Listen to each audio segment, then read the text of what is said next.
Hi dear students, welcome to Bhavya chemistry academy BCA। आज के इस वीडियो में हम बात करने वाले हैं chapter 1 some basic concepts of chemistry की, जो कि क्लास 11th की केमिस्ट्री का एक चैप्टर 1 है और CBSE और दूसरे स्टेट बोर्ड्स के लिए इम्पॉर्टेंट है। ये वीडियो लेक्चर 9 है जिसका टॉपिक है रिएक्शंस इन सॉल्यूशंस और कंसंट्रेशन टर्म्स ऑफ सॉल्यूशन। इस वीडियो में हम बात करेंगे सॉल्यूशन जो होते हैं उनके जितने भी कंसंट्रेशन टर्म्स होते हैं उनके बारे में और उन पे बेस्ड न्यूमेरिकल्स की प्रैक्टिस करेंगे। तो आइए स्टूडेंट्स, हम वीडियो की शुरुआत करते हैं। सबसे पहले जब हम बात करने वाले हैं सॉल्यूशन की, सॉल्यूशन क्या होता है उसके बारे में, फिर हम बात करेंगे कंसंट्रेशन ऑफ सॉल्यूशन क्या होता है उसके बारे में, और फिर हम कंसंट्रेशन टर्म्स को समझेंगे। तो देखिए, सॉल्यूशन की जब हम बात करते हैं तो सॉल्यूशन होता है होमोजेनस मिक्सचर ऑफ 2 और मोर कंपोनेंट्स। 2 या 2 से ज़्यादा कंपोनेंट्स का होमोजेनस मिक्सचर होता है। यहाँ पे बात समझनी जरूरी है। होमोजेनस मिक्सचर का मतलब होता है कंपोनेंट्स जब अच्छे से मिक्स हो जाते हैं, एक यूनिफॉर्मिटी आती है, सारी मिक्सचर की प्रॉपर्टी सेम होती है, उसको होमोजेनस मिक्सचर बोलते हैं। यहाँ पे कम से कम 2 कंपोनेंट्स हो सकते हैं, ज़्यादा से ज़्यादा 3, 4 और 5 भी हो सकते हैं। जब हम 2 कंपोनेंट्स की बात करते हैं तो ऐसा सॉल्यूशन बाइनरी सॉल्यूशन कहलाता है, और उसमें जो 2 कंपोनेंट्स होंगे उसमें एक सॉल्यूट होगा और एक सॉल्वेंट होगा। तो हम क्या कह सकते हैं, सॉल्यूशन जो कि एक होमोजेनियस मिक्सचर है, अगर इसमें 2 कंपोनेंट्स हैं तो एक कंपोनेंट सॉल्यूट होगा, दूसरा सॉल्वेंट होगा। अब ये सॉल्यूट कौन होता है? तो सॉल्यूट वो कंपोनेंट होता है जो जनरली मिनिमम क्वांटिटी में होता है लेकिन उसकी कोई डेफिनेट फेज नहीं होती है। सॉल्वेंट वो कंपोनेंट होता है सॉल्यूशन का जो कि मैक्सिमम क्वांटिटी में होता है लेकिन उसमें एक डेफिनेट फेज हमेशा अवेलेबल होती है। तो हम क्या कहेंगे, solute it is present in minimum quantity and have no definite phase, while solvent it is present in maximum quantity and have a definite phase। Okay, तो ये तो बात हो गई सॉल्यूशन की और उसके अंदर जो कंपोनेंट प्रेजेंट होते हैं सॉल्यूट और सॉल्वेंट की। अब हम बात करने वाले हैं कंसंट्रेशन ऑफ सॉल्यूशन क्या होता है या कंसंट्रेशन ऑफ सॉल्यूशन से क्या मतलब होता है। तो जो सॉल्यूशन होता है उसके अंदर 2 कंपोनेंट हैं, जैसा हमने अभी ऊपर बात की, सॉल्यूट और सॉल्वेंट। अब सॉल्यूट जो प्रेजेंट है उसकी जितनी क्वांटिटी प्रेजेंट है सॉल्वेंट के अंदर, सॉल्वेंट की गिवन क्वांटिटी के अंदर किसी भी पर्टिकुलर टेम्परेचर पे, उसको एक्सप्रेस करने के लिए आप क्या यूज करते हैं, कंसंट्रेशन ऑफ सॉल्यूशन। तो हम क्या कह देंगे, कंसंट्रेशन ऑफ सॉल्यूशन क्या है, it is the quantity of solute present in the given quantity of solvent at a particular temperature. यानी क्या मतलब हुआ इसका कि किसी भी पर्टिकुलर टेम्परेचर पर सॉल्वेंट की गिवन क्वांटिटी के अंदर कितना क्वांटिटी ऑफ सॉल्यूट प्रेजेंट होता है उसी को ही कंसंट्रेशन ऑफ सॉल्यूशन कहते हैं। तो आइए अब आगे बात करते हैं। अब जब आगे बात करें हम, the different concentration terms of solution are. भाई कंसंट्रेशन क्या होता है सॉल्यूशन का, वो तो आपको समझ में आ गया कि कितना सॉल्यूट कितने सॉल्वेंट के अंदर प्रेजेंट है किसी पर्टिकुलर टेम्परेचर पर, वो उस सॉल्यूशन की कंसंट्रेशन कहलाता है। लेकिन यहाँ जो हम कंसंट्रेशन लिख रहे हैं सॉल्यूशन की, कंसंट्रेशन को एक्सप्रेस कर रहे हैं, वो अलग अलग टर्म्स में कर सकते हैं। तो डिफरेंट कंसंट्रेशन टर्म्स क्या हैं सॉल्यूशन की, जैसे हम कंसंट्रेशन को मोलैरिटी के फॉर्म में लिख सकते हैं, मोलैलिटी के फॉर्म में लिख सकते हैं, मोल फ्रैक्शन के फॉर्म में लिख सकते हैं और मास परसेंटेज के फॉर्म में लिख सकते हैं। तो यहाँ पे हमारे सिलेबस के अकॉर्डिंग, क्लास 11th के सिलेबस के अकॉर्डिंग 4 कंसंट्रेशन टर्म्स हमको पढ़नी है, molarity, molality, mole fraction and mass percentage. तो सबसे पहले हम शुरू करते हैं मोलैरिटी को। मोलैरिटी को हम कैपिटल M से डिनोट करते हैं। क्या होता है मोलैरिटी? मोलैरिटी का मतलब ये होता है कि सॉल्यूशन के 1 लीटर वॉल्यूम के अंदर सॉल्यूट के कितने मोल्स प्रेजेंट हैं, ये सॉल्यूशन की मोलैरिटी कहलाता है। यहाँ पे हम क्या ले रहे हैं, सॉल्यूशन का 1 लीटर वॉल्यूम और उसके अंदर क्या प्रेजेंट है, number of moles of solute. जो number of moles of solute 1 litre volume of solution के अंदर प्रेजेंट है उसी को ही मोलैरिटी ऑफ सॉल्यूशन कहते हैं। तो हम कैसे डिफाइन करेंगे, the number of moles of solute present in 1 litre volume of solution is called as molarity of solution. तो फॉर्मूला भी क्या हो जाएगा, molarity capital M is equal to N solute upon V solution in litre.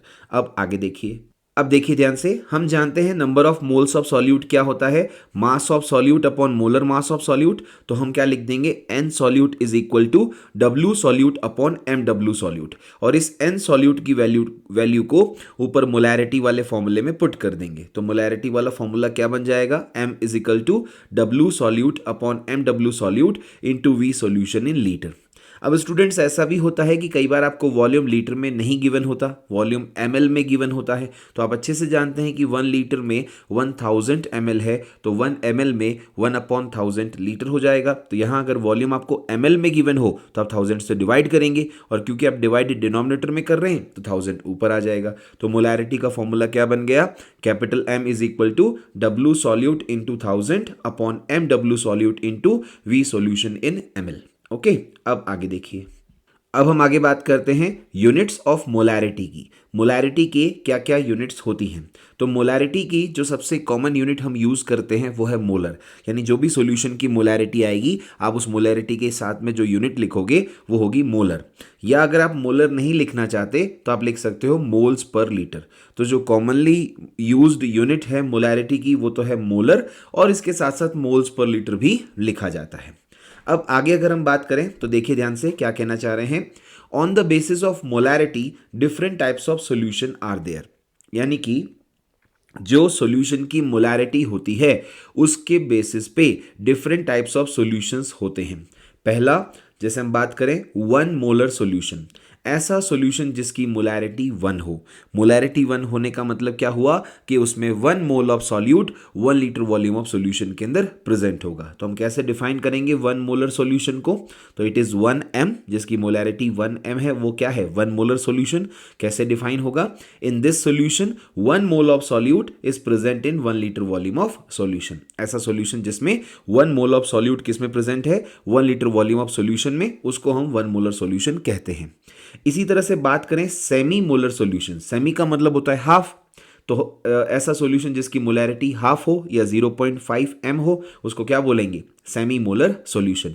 इसको define कैसे करेंगे, तो हम कह देंगे ऐसा सॉल्यूशन जिसके 1 लीटर वॉल्यूम के अंदर 0.5 मोल्स ऑफ सॉल्यूट प्रेजेंट है उसको हम सेमी मोलर सॉल्यूशन कहेंगे। तो डेफिनेशन क्या हो जाएगी, in this solution 0.5 moles of solute is present in 1 litre volume of the solution.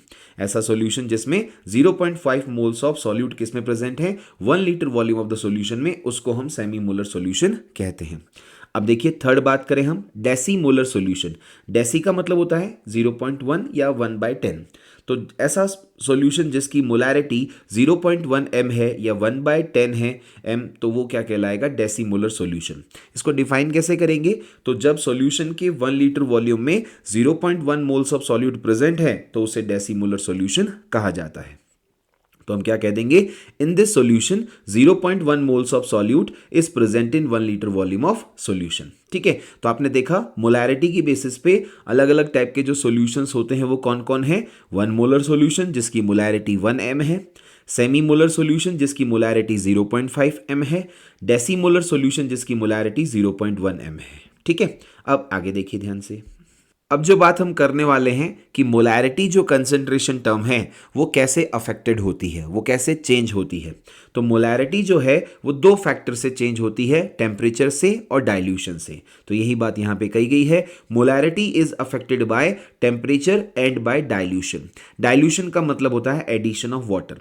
Temperature जब आप चेंज करोगे तो मोलैरिटी चेंज होगी, लेकिन डाइल्यूशन बढ़ाने पर या एडिशन ऑफ वाटर करने पर मोलैरिटी कैसे चेंज होगी उसको जरा हम एक्सप्लेन करते हैं, आप ध्यान से समझिएगा। भाई जब आप डाइल्यूशन कर रहे हो तो क्या कर रहे हो, वाटर ऐड कर रहे हो। वाटर ऐड करने से क्या होगा, सॉल्यूशन का वॉल्यूम बढ़ जाएगा। सॉल्यूशन का वॉल्यूम बढ़ गया तो उसके अंदर जो number of moles of solute है वो तो वही रहेंगे। तो number of moles of solute वही रहे, वॉल्यूम अगर बढ़ गया तो मोलैरिटी क्या होगी, डिक्रीज हो जाएगी। तो यहां पे यही बात कही गई है। ड्यूरिंग डाइल्यूशन, जब आप डाइल्यूशन करते हो तो डाइल्यूशन के दौरान the volume of the solution increases, solution का वॉल्यूम बढ़ जाता है क्योंकि आपने वाटर ऐड किया है। वाटर ऐड किया है तो सॉल्यूशन का वॉल्यूम इंक्रीज हो जाएगा, सो मोलैरिटी डिक्रीजेस, मोलैरिटी क्या होगी, डिक्रीज हो जाएगी। लेकिन यहां पे जो बात ध्यान रखनी है वो क्या है, but the number of moles of solute remains the same. जो सॉल्यूट के नंबर ऑफ मोल्स है वो क्या रहेंगे, सेम रहेंगे। पहले जितने थे डाइल्यूशन से पहले, बाद में भी उतने ही रहेंगे। तो अगर हम जैसे कहें कि बिफोर डाइल्यूशन, अगर सॉल्यूशन की बात बात करें बिफोर डाइल्यूशन, उसकी मोलैरिटी है m1, तो number of moles of solute क्या हो गया n सॉल्यूट और उसका वॉल्यूम है v1, राइट। मोलैरिटी का फॉर्मूला ये होता है m is equal to n solute upon v, तो हमने मोलैरिटी को मान लिया m1, वॉल्यूम हो गया v1 और number of moles of solute है n सॉल्यूट। ये हमने कह दिया बिफोर डाइल्यूशन, डाइल्यूशन करने से पहले। फिर आपने डाइल्यूशन किया मतलब वाटर ऐड किया, वाटर ऐड करने पर क्या होगा, मोलैरिटी चेंज हो जाएगी, m1 से m2 हो जाएगी, वॉल्यूम चेंज हो जाएगा, v1 से v2 हो जाएगा। लेकिन आफ्टर डाइल्यूशन जो number of moles of solute है वो सेम रहेंगे, पहले जो थे अभी भी वही रहेंगे। तो अब फाइनल मोलैरिटी क्या आ गई आपके पास m2 after dilution, final volume क्या आ गया आपके पास v2 which is after dilution, और number of moles of solute same है, n सॉल्यूट की बात करते हैं। ठीक है, अब आगे देखिए, तो जो हमने बिफोर डाइल्यूशन बात की वहां से हमारे पास number of moles of solute n solute क्या आ जाएगा m1v1, इसको हम इक्वेशन 1 नाम दे देंगे, और इसके साथ हम क्या बोल सकते हैं आफ्टर डाइल्यूशन क्या आ जाएगा n solute is equal to m2v2, इसको इक्वेशन 2 नाम दे देंगे। इक्वेशन 1 और इक्वेशन 2 दोनों ही n सॉल्यूट के बारे में बात कर रहा है, तो इक्वेशन 1 और इक्वेशन 2 से हम क्या बोल सकते हैं m1v1 is equal to m2v2, m1v1 किसके इक्वल है m2v2 के, राइट। जहां पर m1 क्या है, डाइल्यूशन करने से पहले जो मोलैरिटी थी जिसको हम इनिशियल मोलैरिटी बोलते हैं। डाइल्यूशन करने के बाद जो फाइनल मोलैरिटी आई सॉल्यूशन की वो क्या है m2, जिसको आपने फाइनल मोलैरिटी कहा है। डाइल्यूशन करने से पहले जो वॉल्यूम था वो क्या था, इनिशियल वॉल्यूम, वो है v1, और डाइल्यूशन करने के बाद जो सॉल्यूशन का फाइनल वॉल्यूम आया वो है v2। यहाँ पे जो V2 आप यूज़ कर रहे हैं वो क्या है, फाइनल वॉल्यूम। वो कैसे आएगा, जो सॉल्यूशन का V1 वॉल्यूम था उसमें आपने वाटर का वॉल्यूम V ऐड कर दिया। अगर आपको वाटर का वॉल्यूम V कितना ऐड किया ये कैलकुलेट करना है तो कैसे कैलकुलेट करते हैं, V2 माइनस V1। V2 क्या है, सॉल्यूशन का फाइनल वॉल्यूम, V1 क्या है, सॉल्यूशन का इनिशियल वॉल्यूम, और फाइनल वॉल्यूम में से इनिशियल वॉल्यूम माइनस कर देंगे तो सब्ट्रैक्ट करने के बाद आपके पास आएगा V which is volume of water added. Okay, अब हम इस मोलैरिटी जो हमारा फर्स्ट कंसेंट्रेशन टर्म है इस पे बेस्ड कुछ न्यूमेरिकल्स की प्रैक्टिस करते हैं जिससे हमारा कंसेंट्रेशन टर्म मोलैरिटी और अच्छे से क्लियर हो जाए। तो आइए देखिए कुछ प्रैक्टिस क्वेश्चंस की बात करते हैं।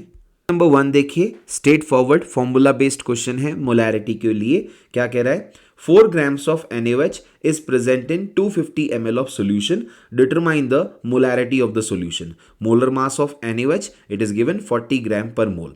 अब क्वेश्चन में आपको सॉल्यूशन का वॉल्यूम दे रखा है, कितना है 250 ml।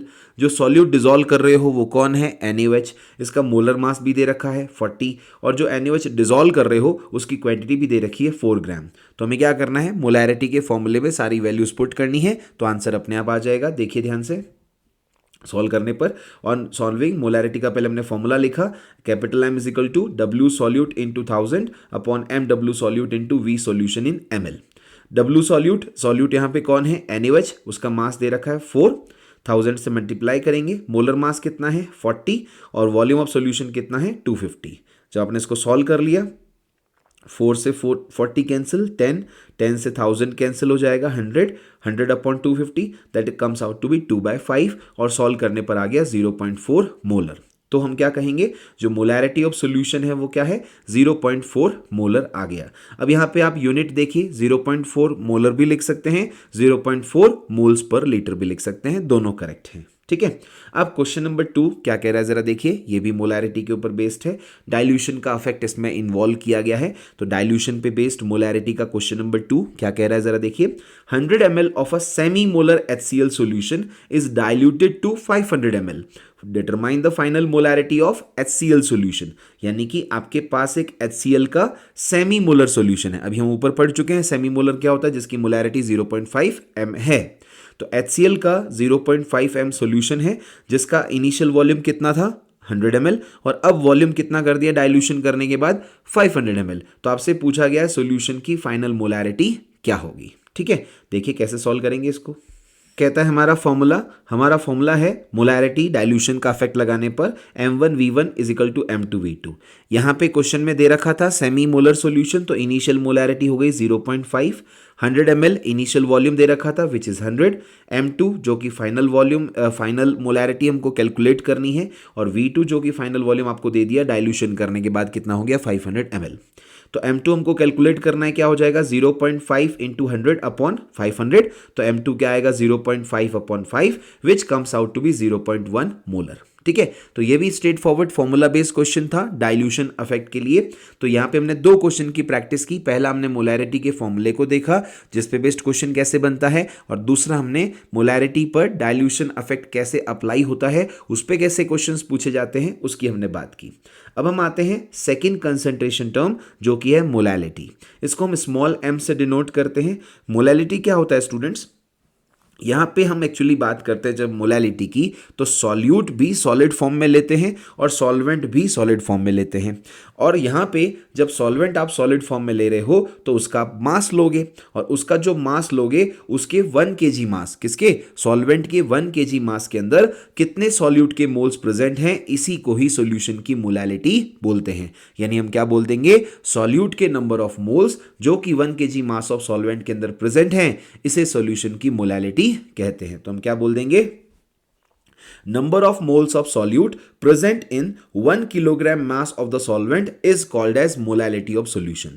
यानी कि solute के number of moles जो कि 1 kg mass of solvent के अंदर present है उसको solution की molality कहते हैं। तो molality m क्या हो जाएगा, n solute upon w solvent in kg। ध्यान देना स्टूडेंट्स, molality में हम mass of solvent ले रहे हैं जो कि kg में होता है, मोलैरिटी में हमने वॉल्यूम ऑफ सॉल्यूशन लिया था जो लीटर में होता है। राइट, डिफरेंस ध्यान रहेगा आपको। मोलैलिटी में सॉल्वेंट का मास लिया जाता है, इसलिए हमारा फॉर्मूला क्या हो गया, small m is equal to n solute upon w solvent in kg। अब आगे देखिए ध्यान से, अब हम अच्छे से जानते हैं number of moles of solute, n solute का फॉर्मूला क्या होता है, w solute upon mw solute. Right, इस number of moles of solute के फॉर्मूले को हम मोलैलिटी के फॉर्मूले में पुट कर देंगे। तो मोलैलिटी का फॉर्मूला क्या हो जाएगा, molality small m is equal to w solute upon mw solute into w solvent in kg। अब यहाँ पे ज़रूरी नहीं है कि आपको हर वक्त जो सॉल्वेंट का मास है वो केजी में ही मिले, वो ग्राम में भी मिल सकता है। तो जब सॉल्वेंट का मास ग्राम में हमने लिया है तो उसको हम 1000 से डिवाइड करेंगे, क्योंकि हम अच्छे से जानते हैं 1 kg कितना होता है 1000 ग्राम। तो 1 ग्राम क्या हो गया 1/1000 kg। तो यहाँ पे जो भी मास आपको ग्राम में दे रखा होगा उसको 1000 से डिवाइड करना है, क्योंकि आप डिवाइड डिनोमिनेटर साइड में कर रहे हैं तो ऊपर न्यूमरेटर साइड में 1000 आ जाएगा। तो हमारा मोलैलिटी का फॉर्मूला क्या हो गया, molality small m is equal to w solute into 1000 upon mw solute into w solvent in gram. अगर आप इस फॉर्मूले को ध्यान से देखें तो हमारा ये मोलैलिटी का फॉर्मूला मोलैरिटी के फॉर्मूले से बिल्कुल मिलता जुलता है। वहाँ पे भी w सॉल्यूट इंटू 1000 था न्यूमरेटर साइड में, यहाँ पे भी है। वहाँ पे भी मोलर मास ऑफ सॉल्यूट था, यहाँ पे भी है, बस डिफरेंस सिर्फ यहाँ पे है। देख पा रहे हैं आप, जब आप मोलैरिटी की बात करते हैं तो volume of solution in ml होता है, जब आप मोलैलिटी की बात करते हैं तो मास ऑफ सॉल्वेंट इन ग्राम होता है। राइट, अब आगे देखिए, अब हम बात करते हैं यूनिट्स ऑफ मोलैलिटी की। मोलैलिटी की क्या क्या यूनिट्स होती हैं। तो पहली यूनिट जो सबसे कॉमन है जो हम यूज़ करते हैं वो है मोलल, और सेकंड है मोल्स पर केजी। वहाँ क्या था मोलैरिटी के केस में, वहाँ मोलर था, यहाँ मोलल है। राइट, और दूसरा यहाँ पे क्या हम यूज़ कर रहे हैं मोल्स पर केजी, वहाँ पे क्या था मोल्स पर लीटर मोलैरिटी के केस में। अब यहाँ पे जो इंपॉर्टेंट बात ध्यान देनी वो क्या है कि मोलैलिटी में आपने सॉल्यूट और सॉल्वेंट दोनों को सॉलिड फॉर्म में लिया है, दोनों का गिवन मास लिया है, तो इसका मतलब मास तो टेम्परेचर से चेंज नहीं होता, तो मोलैलिटी जो है वो टेम्परेचर से अफेक्टेड नहीं होती है। तो अगर आपसे कभी पूछ लिया जाए कि कौन सी कंसंट्रेशन टर्म टेम्परेचर से इंडिपेंडेंट है तो वहाँ पे मोलैलिटी का नाम जरूर आएगा। मोलैलिटी टेम्परेचर से इंडिपेंडेंट है, अफेक्टेड नहीं होती है। क्यों नहीं होती है, क्योंकि यहाँ पे सॉल्यूट और सॉल्वेंट का मास यूज किया जाता है और मास टेम्परेचर इंडिपेंडेंट होता है। जैसे मोलैरिटी की बेसिस पे अलग अलग टाइप के सॉल्यूशंस थे, वैसे ही मोलैलिटी के बेस पे भी अलग अलग टाइप के सॉल्यूशंस हैं, तो उनकी हम बात करते हैं। तो देखिए ध्यान से, on the basis of molality different types of solutions are there. Molality की बेसिस पे अलग अलग टाइप के सॉल्यूशंस होते हैं। कौन से, सबसे पहला है 1 मोलल सॉल्यूशन, ऐसा सॉल्यूशन जिसकी मोलैलिटी 1 है, जिसको हम क्या लिखेंगे 1m, यहाँ पे 1 स्मॉल m लिखा है हमने। राइट, तो क्या हो जाएगा, ऐसा सॉल्यूशन जिसमें 1 mole of solute 1 kg mass of solvent के अंदर प्रेजेंट है, उसे 1 मोलल सॉल्यूशन कहा जाता है। तो क्या हो जाएगी definition, in this solution 1 mole mole of solute is present in 1 kilogram mass of solvent. ठीक है, इसी तरह से हम क्या बोल देंगे, सेमी मोलर सॉल्यूशन। सेमी का मतलब होता है हाफ, और ऐसा सॉल्यूशन जिसकी मोलैलिटी हाफ है, 0.5 m है, उसे क्या कहा जाएगा, सेमी मोलर सॉल्यूशन। यानी ऐसा सॉल्यूशन जिसमें 0.5 मोल्स ऑफ सॉल्यूट प्रेजेंट है 1 kg मास ऑफ सॉल्वेंट में, उसे सेमी मोलर सॉल्यूशन कहा जाएगा। यानी कि in this solution 0.5 moles of solute is present in 1 kilogram mass of solvent. ठीक है, ये हो गया सेमी मोलर सॉल्यूशन। इसी तरह से आगे देखिए ध्यान से। अब आगे हम बात करते हैं थर्ड टाइप के सॉल्यूशन की, जिसका नाम है डेसीमोलर सॉल्यूशन 0.1 m।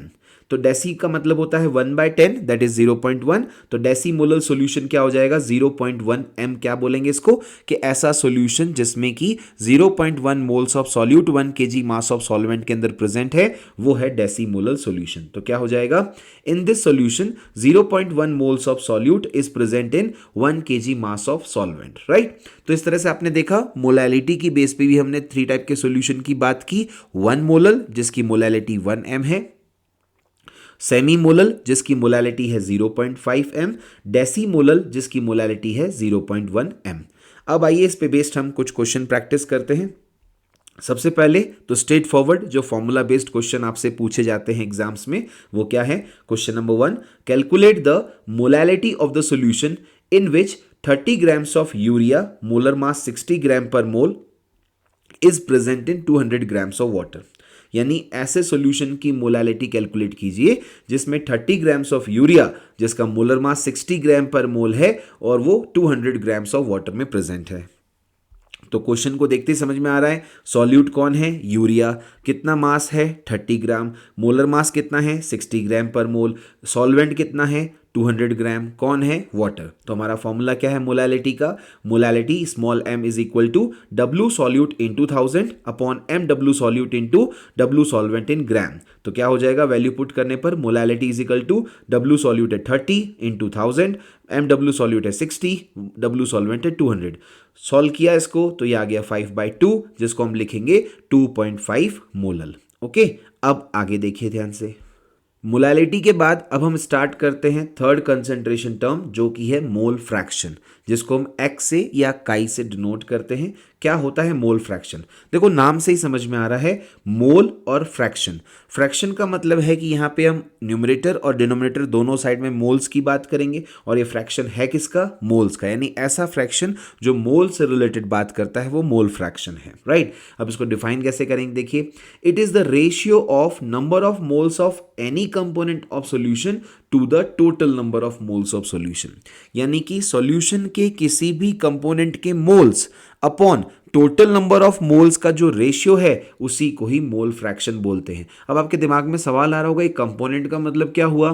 तो हमने इस चैप्टर के स्टार्टिंग में, ये इस वीडियो लेक्चर के स्टार्टिंग में क्या बोला था कि सॉल्यूशन के 2 कंपोनेंट होते हैं मिनिमम, सॉल्यूट और सॉल्वेंट। यानी सॉल्यूट के moles upon total number of moles क्या हो जाएगा, सॉल्यूट का मोल फ्रैक्शन। सॉल्वेंट के moles upon total number of moles of solution क्या हो जाएगा, सॉल्वेंट का मोल फ्रैक्शन। तो इसी तरह से हम क्या कहेंगे, मोल फ्रैक्शन अगर किसी भी कंपोनेंट के रेस्पेक्ट में अगर डिफाइन करना है तो क्या हो जाएगा, it is the ratio of number of moles of any component of solution to the total number of moles of solution. ठीक है, अगर मैं बात कर रहा हूं सॉल्यूट का मोल फ्रैक्शन, तो क्या लिखूंगा, एक्स सॉल्यूट। तो क्या हो जाएगा, सॉल्यूट के मोल्स अपॉन टोटल मोल्स, यानी N solute upon N total. अब टोटल मोल्स में मेरे पास 2 कंपोनेंट हैं, सॉल्यूट और सॉल्वेंट। तो क्या हो जाएगा, x solute is equal to N solute upon N solute plus N solvent, right. इसी तरह से अगर मैं बात करता हूं मोल फ्रैक्शन ऑफ सॉल्वेंट की, तो mole fraction of solvent x solvent क्या हो जाएगा, n solvent upon N total, solvent के moles upon total number of moles. तो क्या लिख देंगे, x solvent is equal to n solvent upon N solute plus N solvent, right. अब यहां पे जो हम n solute, number of moles of solute use कर रहे हैं, इसका फॉर्मूला क्या होता है, mass of solute upon molar mass of solute, that is W solute upon M W solute. इसी तरह से number of moles of solvent क्या हो जाएगा, W solvent upon MW solvent, mass of solvent upon molar mass of solvent. ठीक है, अब यहाँ पे जो इंपॉर्टेंट बात आपको ध्यान रखनी है, इंपॉर्टेंट कंसेप्ट जो माइंड में रखना है वो क्या है, फॉर एनी सॉल्यूशन, किसी भी सॉल्यूशन के लिए, चाहे उसमें 2 कंपोनेंट हो, 3 हो, 4 हो, कितने भी हो, for any solution the sum of mole fractions of all the components is equal to 1।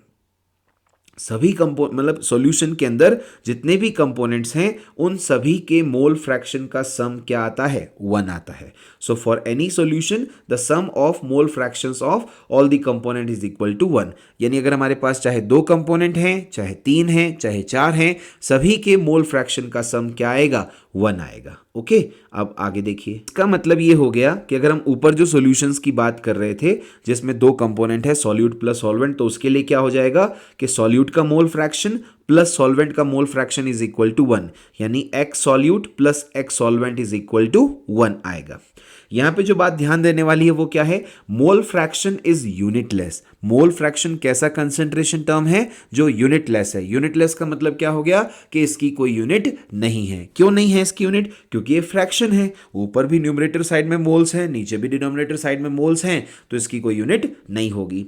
ये टेम्परेचर इंडिपेंडेंट भी है। टेम्परेचर इंडिपेंडेंट क्यों है, क्योंकि यहां पे आप सॉल्यूट और सॉल्वेंट के मोल्स ले रहे हो, मास ले रहे हो, और मास और मोल्स टेम्परेचर से अफेक्टेड नहीं होते हैं। तो आपसे पूछ ले कि कौन सी कंसंट्रेशन टर्म यूनिटलेस है और इसके साथ साथ टेम्परेचर इंडिपेंडेंट है, तो उसका आंसर क्या हो जाएगा, मोल फ्रैक्शन। क्योंकि मोल फ्रैक्शन क्या होता है, यूनिटलेस है, इसकी कोई यूनिट भी नहीं है, टेम्परेचर इंडिपेंडेंट है, टेम्परेचर से अफेक्टेड भी नहीं होता है।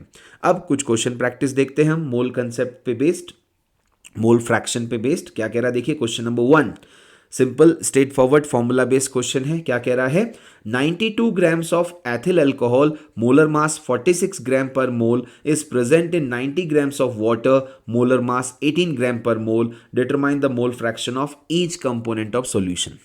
आपको एक सॉल्यूशन के बारे में बात कर रहा है जिसमें एथिल अल्कोहल है। कितना है एथिल अल्कोहल, वो है 92 ग्राम्स। एथिल अल्कोहल का मोलर मास गिवन है ताकि आप आराम से मोल्स निकाल सकें, फिर मोल फ्रैक्शन निकाल सकें। कितना है एथिल अल्कोहल का मोलर मास, 46 ग्राम पर मोल। ये किस में प्रेजेंट है, वाटर के अंदर। दूसरा कंपोनेंट कौन हो गया, वाटर, जो कि हमारा सॉल्वेंट हो गया। कितना मास है, 90 ग्राम। मोलर मास ऑफ वाटर दे रखा है 18 ग्राम पर मोल। तो कुछ नहीं करना है, आपको दोनों कंपोनेंट्स के मोल्स निकालने हैं, ऐड करेंगे, टोटल मोल्स आ जाएंगे। फिर एथिल अल्कोहल के moles upon total mole, ethyl alcohol का मोल फ्रैक्शन आ जाएगा। वाटर के moles upon total mole, water का मोल फ्रैक्शन आ जाएगा। ठीक है, देखिए अब इसी तरह से आगे बात करते हैं, इसका सॉल्यूशन देखते हैं। देखिए ध्यान से, सबसे पहले आपने क्या किया, number of moles of ethyl alcohol calculate किया, मास अपॉन मोलर मास। मास है 92, मोलर मास है 46, ये आ गया आपके पास 2 मोल्स।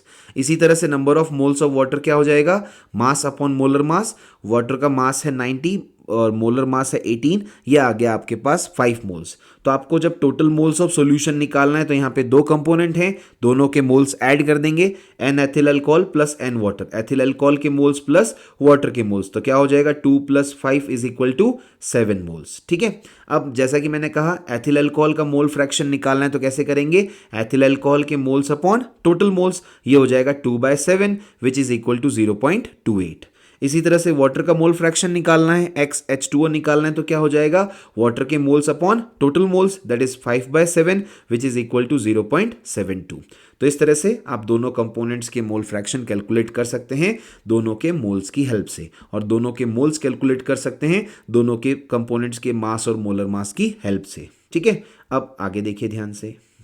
नेक्स्ट जो कंसंट्रेशन टर्म जिसकी हम बात करने वाले हैं इस वीडियो लेक्चर में, वो है मास परसेंटेज ऑफ सॉल्यूट। सॉल्यूट का मास परसेंटेज क्या होता है। देखिए, परसेंटेज की बात कर रहे हैं मतलब हम 100 के रेस्पेक्ट में बात कर रहे हैं। मास की बात कर रहे हैं मतलब मास परसेंटेज किसका निकालना है, सॉल्यूट का निकालना है। तो हम क्या कहेंगे मास परसेंटेज को, कि सॉल्यूशन के 100 ग्राम्स क्वांटिटी के अंदर सॉल्यूट का कितना मास प्रेजेंट है, वो सॉल्यूट का मास परसेंटेज कहलाता है।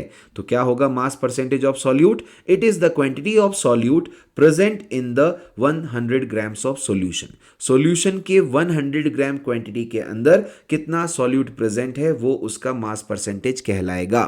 कैसे डिनोट करते हैं? इसको डिनोट करते हैं परसेंट W बाय W से। तो percent W by W mass percentage of solute क्या हो गया? सॉल्यूट का mass that is mass of solute upon solution का मास जो कि होगा मास ऑफ सॉल्यूशन, और इसको किससे मल्टीप्लाई करना है? 100 से।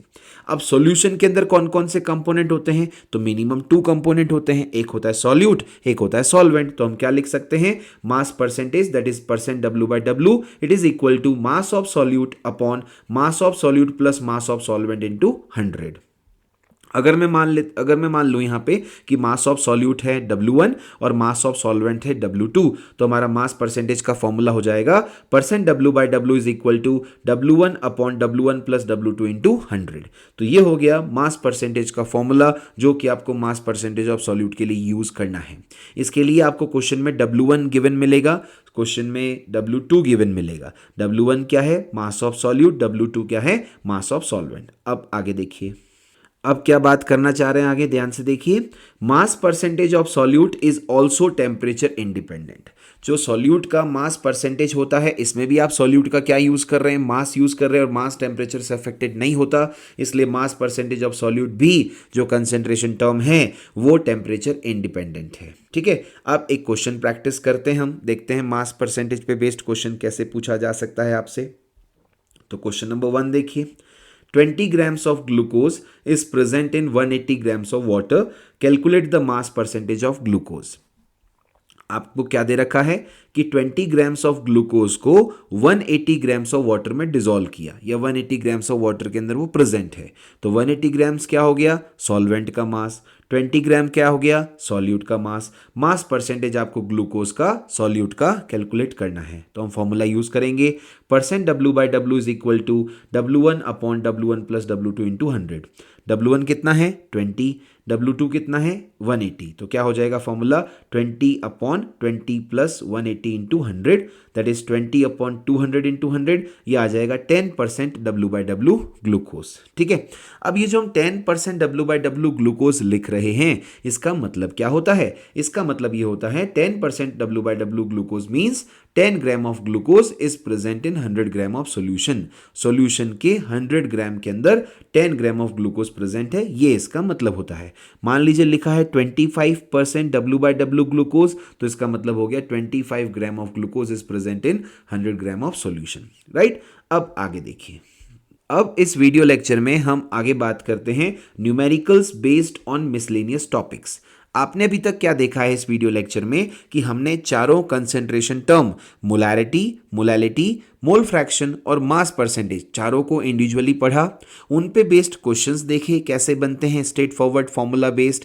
अब हम बात करने वाले हैं कि अगर दो कंसेंट्रेशन टर्म्स को मिला के पूछा जाए, या कंसेंट्रेशन टर्म्स में थोड़ा सा ट्रिकी सवाल पूछा जाए, या दो उसमें कोई एक स्पेशल कंसेप्ट इन्वॉल्व करके फिर क्वेश्चन पूछा जाए, तो वो मिसलेनियस टॉपिक्स पे जब क्वेश्चन आ जाते हैं कंसेंट्रेशन टर्म्स पे वो कैसे होते हैं उसकी प्रैक्टिस हम अभी करने वाले हैं। यानी कि दो कंसेंट्रेशन टर्म्स एक साथ हों तब क्वेश्चन कैसे पूछा जाता है, मोल फ्रैक्शन मोल कंसेप्ट को कंसेंट्रेशन टर्म के साथ इन्वॉल्व कर लें तब कैसे पूछा जाएगा क्वेश्चन, उसकी बात कर रहे हैं। और तीसरा, जब कोई स्पेशल ट्रिक उसमें इन्वॉल्व कर ले, कोई डाटा आपको मिसिंग कर दे और वैसे क्वेश्चंस आप कैसे कैच करेंगे, वैसे क्वेश्चंस को आप कैसे सॉल्व करेंगे, उसकी हम अभी बात करने वाले हैं। तो अब देखते हैं हम numerical based on miscellaneous topics. पहला क्वेश्चन है, देखिए ध्यान से, बहुत प्यारा क्वेश्चन है, बहुत ही शानदार है। क्या कहना चाह रहा है देखिए, 6.02 into 10 to the power 20 molecules of urea are present in 100 ml of solution. Calculate the molarity of the solution. अब आप सोचोगे कि मोलैरिटी के लिए तो मोल्स ऑफ सॉल्यूट चाहिए, उसके लिए मास चाहिए, मास तो गिवन ही नहीं है, तो और सॉल्यूशन का वॉल्यूम दे रखा है। तो यहाँ पे आप ध्यान से देखिए, मॉलिक्यूल्स ऑफ यूरिया दे रखे हैं, यानी यहाँ पे इस मॉलिक्यूल्स की हेल्प से आपको मोल्स निकालने हैं, और मोल्स जब आ जाएंगे तो वॉल्यूम आपके पास है ही है, मोलैरिटी इजीली कैलकुलेट किया जा सकता है। तो इस क्वेश्चन में क्या किया गया, कंसेंट्रेशन टर्म जो मोलैरिटी है उस पे मोल कंसेप्ट इन्वॉल्व कर लिया और क्वेश्चन को फ्रेम कर दिया। कैसे सॉल्व करेंगे इसको, तो देखिए ध्यान से, सबसे पहले हम नंबर ऑफ मोल्स कैलकुलेट करेंगे। क्या फॉर्मूला होगा? Number of molecules upon Na। Number of molecules question में गिवन है 6.02 into 10⁻20। Number of molecules divide by Na कितना होता है? 6.02 इंटू 10⁻23। सॉल्व कर लिया इसको, ये आ गया 1/1000, जिसको हम लिख सकते हैं 0.001 मोल्स। ठीक है, अब बात करें किसकी? मोलैरिटी की। मोलैरिटी क्या होता है? Formula number of moles of solute upon volume of solution in ml, और यहाँ पे 1000 आ जाएगा। Number of moles of solute आपने ऊपर ऑलरेडी कैलकुलेट कर लिए, कितना है? 0.001। 1000 से मल्टीप्लाई कर लिया, डिवाइड बाय 100 कर लिया, ये आ गया आपके पास 1/100। तो मोलैरिटी कितनी आ गई? 0.01 मोलर। ठीक है, तो क्वेश्चन मोलैरिटी पे बेस्ड था, लेकिन मोल कंसेप्ट उसमें इन्वॉल्व था। इसी तरह से और भी बहुत प्यारे प्यारे क्वेश्चन हम इसमें आगे करने वाले हैं, तो देखिए ध्यान से। क्वेश्चन नंबर 2 जो है, ये भी बहुत प्यारा क्वेश्चन है। इसमें क्या है देखिए ध्यान से, मोलैलिटी और मोल फ्रैक्शन, दो कंसंट्रेशन टर्म को इन्वॉल्व करके ये क्वेश्चन बनाया गया है। क्या कह रहा है जरा देखिए, calculate the mole fraction of solvent in 1 molar aqueous solution. अब आपको मोल फ्रैक्शन ऑफ सॉल्वेंट निकालना है, ना तो सॉल्यूट के मोल्स गिवन है ना सॉल्वेंट के मोल्स गिवन है, और आपको मोलैलिटी यहाँ पे साथ में दे रखी है। 1 मोलर एक्वस सॉल्यूशन है, यानी कि ऐसा सॉल्यूशन जिसकी मोलैलिटी 1 है, तो 1 मोलर एक्वस सॉल्यूशन दे रखा है, और उसकी हेल्प से आपको क्या निकालना है? Mole fraction of solvent. तो देखिए कैसे प्रोसीड करेंगे इसको, ये भी बहुत प्यारा क्वेश्चन है। सबसे पहले जो 1 मोलर एक्वस सॉल्यूशन लिखा है, इसका क्या मतलब होता है? इसका मतलब है कि 1 मोल ऑफ सॉल्यूट किस में प्रेजेंट है? 1000 ग्राम ऑफ वाटर के अंदर।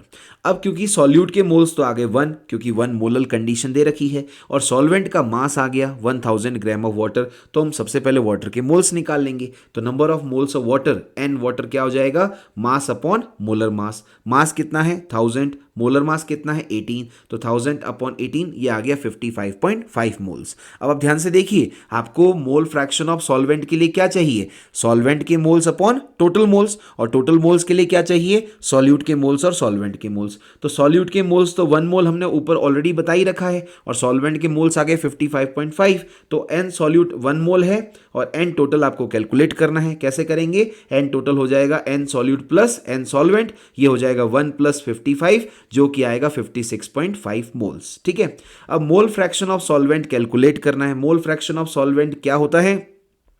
सॉल्वेंट के मोल्स अपॉन टोटल मोल्स का रेशियो। सॉल्वेंट का मोल कितना है? 55.5, हमने ऊपर ऑलरेडी कैलकुलेट कर रखा है, और टोटल मोल से 56.5 डिवाइड कर लिया, तो ये आ गया 0.993। ये क्या आया? मोल फ्रैक्शन ऑफ सॉल्वेंट। किसमें कैलकुलेट किया आपने?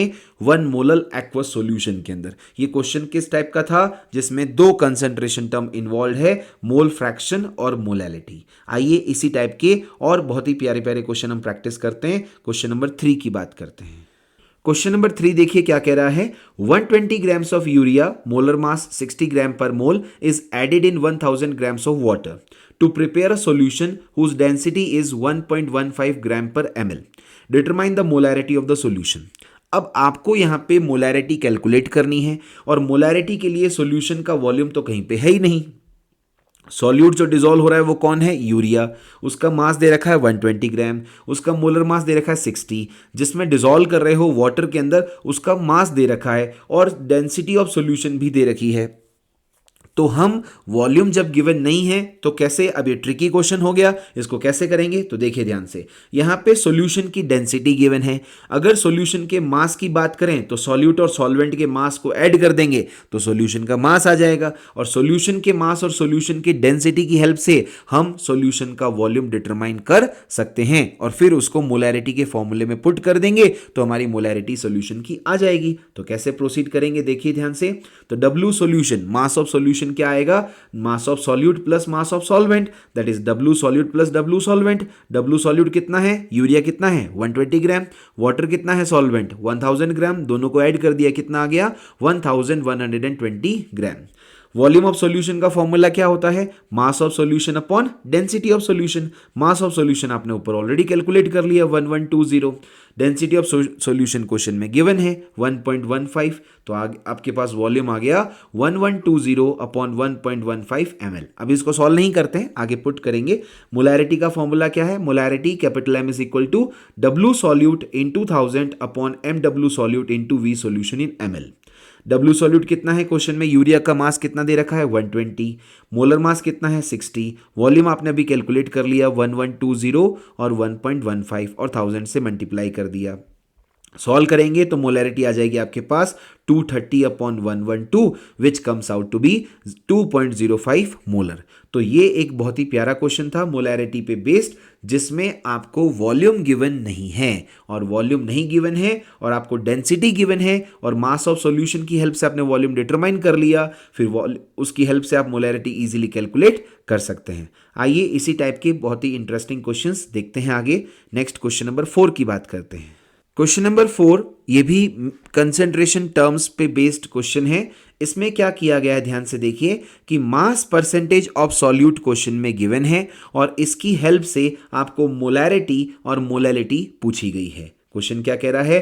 Calculate the molality and molarity of 20% W/W H2SO4 solution having density 1.8 ग्राम पर ml। Molar mass of H2SO4 is given 98 grams पर मोल। तो सबसे पहले तो ये देखिए, क्वेश्चन को आइडेंटिफाई करना आपको आना चाहिए। क्या कह रहा है क्वेश्चन में? मास परसेंटेज गिवन है, आपको मोलैलिटी और मोलैरिटी कैलकुलेट करना है। जो आपको क्वेश्चन में कंडीशन दे रखी है वो क्या है? 20% W/W H2SO4 सॉल्यूशन। क्या मतलब हुआ इसका? 20% W/W H2SO4 सॉल्यूशन का मतलब है 20 ग्राम H2SO4 प्रेजेंट है 100 ग्राम ऑफ सॉल्यूशन में। अब सॉल्यूशन का मास कितना है? 100 ग्राम। सॉल्यूट कितना है? 20 ग्राम। तो माइनस कर दीजिए, आराम से आपके पास सॉल्वेंट का मास आ जाएगा। तो मास ऑफ सॉल्वेंट क्या आएगा? W solution minus W solute. Solution का मास माइनस सॉल्यूट का मास। सॉल्यूशन का मास कितना है? 100। सॉल्यूट का मास कितना है? 20। तो सॉल्वेंट का मास कितना आ गया? 80। अब आप आराम से मोलैलिटी कैलकुलेट कर सकते हैं। मोलैलिटी स्मॉल m फॉर्मूला क्या है? W solute into 1000 upon MW solute into W solvent in gram. W solute कितना है? 20 क्वेश्चन में दे रखा है। मोलर मास कितना है H2SO4 का? 98। मास ऑफ सॉल्वेंट आपने कैलकुलेट कर लिया कितना है? 80। 1000 से मल्टीप्लाई कर लेंगे, ये आपका आंसर आ जाएगा 2.55 मोलर। तो इस तरह से आपने देखा मास परसेंटेज की हेल्प से हमने मोलैलिटी कैलकुलेट कर लिया। अब जब हम मोलैरिटी कैलकुलेट करना चाह रहे हैं, अगेन वही प्रॉब्लम आएगी। डेंसिटी दे रखा है, आपको वॉल्यूम नहीं दे रखा है, तो आप डेंसिटी की हेल्प से और सॉल्यूशन के मास की हेल्प से सॉल्यूशन का वॉल्यूम कैलकुलेट करोगे और उसको मोलैरिटी के फॉर्मूले में पुट करोगे तो आपके पास मोलैरिटी आ जाएगी। तो वॉल्यूम ऑफ सॉल्यूशन हम क्या लिखेंगे? Mass of solution upon density of solution. Mass of solution 100 है और डेंसिटी ऑफ सॉल्यूशन क्वेश्चन में गिवन है 1.8। तो वॉल्यूम ऑफ सॉल्यूशन आ गया 100 अपॉन 1.8 ml। तो मोलैरिटी ऑफ सॉल्यूशन कैसे कैलकुलेट करेंगे? मोलैरिटी कैपिटल M हो जाएगा W solute into 1000 upon MW solute into V solution in ml। तो क्या हो जाएगा? 20 into 1000 into 1.8 upon 98 into 100। Solve कर लीजिए इसको, तो ये आएगा 3.63 मोलर। ठीक है, अब ध्यान दीजिए आ गया। अब यहां पे बात सुनिए अच्छे से। अगर आप इस फॉर्मूले को वॉल्यूम ऑफ सॉल्यूशन डिटरमाइन नहीं करना चाहते हैं और मोलैरिटी वहां से प्रोसीड नहीं करना चाहते हैं, तो उसके लिए एक शॉर्ट ट्रिक है। क्या है शॉर्ट ट्रिक? कि मोलैरिटी जब भी कैलकुलेट करनी हो, मास परसेंटेज और डेंसिटी दे रखा हो सॉल्यूशन का, तो हम आराम से प्रोसीड कर सकते हैं। क्या है formula? Molarity is equal to 10xD upon MW। M क्या है? Molarity of solution. X क्या है? मास परसेंटेज ऑफ सॉल्यूट। D क्या है? Density of solution. और MW क्या है? Molar mass of solute. जो हमारा ऊपर वाला क्वेश्चन था, अगर हम उस पर ट्रिक अप्लाई करें, वहां मास परसेंटेज दे रखा था 20% W/W H2SO4 सॉल्यूशन, डेंसिटी थी 1.8 और मोलर मास था 98। ठीक है, so as per trick on solving about question क्या हो जाएगा? Molarity capital M is equal to 10xD upon MW। Value put कर देंगे, 10 into 20 into 1.8 upon 98, so molarity आएगा 3.63 मोलर, जो कि सेम है जो हमने उस फॉर्मूले से कैलकुलेट की है। तो अगर आप वॉल्यूम कैलकुलेट करके फिर मोलैरिटी वाले फॉर्मूले में पुट करके आंसर निकालना चाहते हैं तो भी ठीक है, आप डायरेक्ट 10xd अपॉन mw से सॉल्व करना चाहते हैं तो भी ठीक है। ये शॉर्ट ट्रिक है, इजीली आप आराम से जल्दी से कर सकते हैं। इसको वॉल्यूम को यूज करके फिर मोलैरिटी के फॉर्मूले में पुट करने की फिर कोई आवश्यकता नहीं है। ठीक है, अब आगे देखिए नेक्स्ट क्वेश्चन और प्रैक्टिस करते हैं। देखिए यहाँ पे ध्यान से, इसमें भी क्या है, मास परसेंटेज गिवन है और आपको मोलैरिटी कैलकुलेट करनी है, जो अभी आपको शॉर्ट ट्रिक मैंने सिखाई, और उसके साथ साथ डाइल्यूशन का इफेक्ट और इन्वॉल्व कर दिया है। बहुत ही प्यारा क्वेश्चन है, ध्यान से देखिए क्या कह रहा है। 98% W/W H2SO4 solution has a density of 1.8 ग्राम पर ml। यानी H2SO4 का एक सॉल्यूशन है जो कि दे रखा है 98% W/W है और इसकी डेंसिटी कितनी है, 1.8 ग्राम पर ml। How much volume of this solution is needed, इस सॉल्यूशन का कितना वॉल्यूम चाहिए, यानी सॉल्यूशन की आप पहले मोलैरिटी कैलकुलेट करेंगे 10xd/mw से, वहां से जो मोलैरिटी आएगी उस मोलैरिटी वाले सॉल्यूशन का कितना वॉल्यूम चाहिए, किसके लिए चाहिए, to prepare 1 litre of decimolar H2SO4 solution. आपको क्या प्रिपेयर करना है, 1 litre of decimolar H2SO4 solution. Decimolar का मतलब 0.1। तो हम पहले क्या करेंगे, पहले मोलैरिटी कैलकुलेट करते हैं। क्या है formula, 10xd upon mw। 10x कितना है, यहां पे आप देख सकते हैं 98, तो 10 इंटू 98 इंटू डेंसिटी कितनी है 1.8 अपॉन 98। सॉल्व कर लिया, कितना आ गया 18 मोलर। तो आपके पास सबसे पहले तो मोलैरिटी आपने कैलकुलेट कर ली। अब आपको क्वेश्चन में कंडीशन जो दे रहा है M1V1 M2V2, जो सॉल्यूशन बनाना है वो है डेसीमोलर, मोलैरिटी है 0.1 m, जितना बनाना है वॉल्यूम 1 लीटर यानी 1000 ml, राइट। वॉल्यूम कितना चाहिए वो हमसे पूछा है, मोलैरिटी जो हमने ऑलरेडी कैलकुलेट कर ली है 18 मोलर, तो V1 क्या आएगा 0.1 into 1000 upon 18, that comes out to be 5.55 ml, right. तो वॉल्यूम V1 कितना आ गया जो सॉल्यूशन का चाहिए, 5.55 ml। ठीक है, अब आगे देखिए ध्यान से, देखते ही देखते हम आ गए इस वीडियो लेक्चर के आखिरी क्वेश्चन पे, जहां पे हम बात कर रहे हैं दो कंसंट्रेशन टर्म की। मोल फ्रैक्शन इस बार गिवन है और मोलैलिटी कैलकुलेट करना है, राइट। तो कैसे कैलकुलेट करेंगे, देखिए क्वेश्चन क्या कह रहा है, mole fraction of ethanol in water is 0.2, then what will be the molality of solution. Molality calculate करनी है लेकिन डाटा किसका गिवन है, मोल फ्रैक्शन का। कितना है एथेनॉल का वाटर के अंदर मोल फ्रैक्शन 0.2, और वहां से आपको सॉल्यूशन की मोलैलिटी कैलकुलेट करनी है। कैसे करेंगे, तो देखिए ध्यान से, मोल फ्रैक्शन ऑफ एथेनॉल दे रखा है 0.2, क्या मतलब है इसका, तो हम लिख सकते हैं 2/10। अब 10 तो सॉल्यूशन के टोटल मोल्स हैं, उसमें से 2 मोल तो एथेनॉल के हैं, तो हम क्या लिख देंगे 2/2 + 8। 2 जो है वो किसके मोल्स आ गए, एथेनॉल के, 8 किसके मोल्स आ गए, वाटर के। तो हम क्या बोल देंगे, एन एथेनॉल कितना हो गया 2, एन वाटर कितना हो गया 8, राइट। अब जो वाटर है, जो सॉल्वेंट है, उसके मोल्स तो आपके पास आ गए, आपको तो मोलैलिटी कैलकुलेट करने के लिए मास चाहिए, तो हम क्या कहेंगे, मास ऑफ सॉल्वेंट W वाटर कितना आएगा, moles into molar mass. Moles कितने हैं 8, मोलर मास कितना है 18 वाटर का, तो ये वाटर का मास आ गया 144 ग्राम। अब आप आराम से मोलैलिटी कैलकुलेट कर सकते हैं। मोलैलिटी स्मॉल m क्या हो जाएगा, N solute upon W solvent in gram into 1000।